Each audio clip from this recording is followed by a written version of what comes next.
बर्तमान एक बड़ खबर अष्टम श्रेणी छात्र निकटर जबत होइछि बंधुक। स्थानीय अंचल में चापा उत्तेजना। बालेश्वर जिला खंतापड़ा थाना अंतर्गत श्रीजंग पंचायत रे थिबा दास महापात्र बांछानिधि विद्यालयर जड़े अष्टम श्रेणी नाबालक निकटर एक बंधुक जबत होइछि।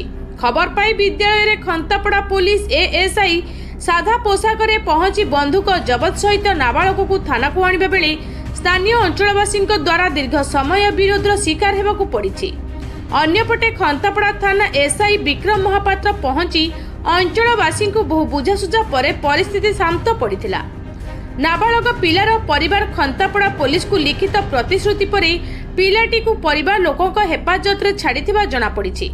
जबत होइतिबा बंधुक असल कि नकली यह फॉरेंसिक जांच पर जना पड़िबो बोली खंतापड़ा पुलिस सूचना देछि।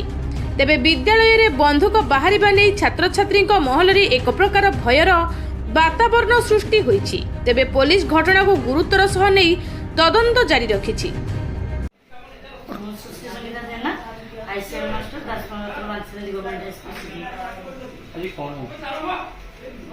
बंधुक कौन हल्ला होइछि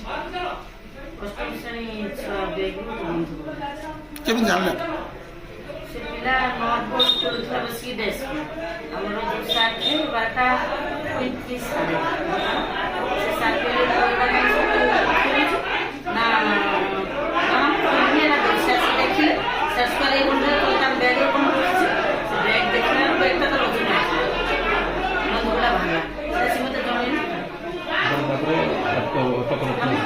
तो भी मोटा ब्रेक बस बताई से इमरजेंसी मीटिंग ना तो मुझे तो बाटा 50 से तो 35-40 मत आनी देले तापरे मु बाटा 50 से तो खाली से मानम दीटा रखो दीटा इमरजेंसी मीटिंग होछि माने से कथा है तापरे से डिसीजन है सरपंच जने से तापरे जो कथा है थाने जेहेतु से बंधुकता हम जानि पल्ले ने एक्चुअली सेटा माने की प्रकार बंधुक ओजन लागुला कि जानि ना कि कोन जाय पले से ना आपण खाना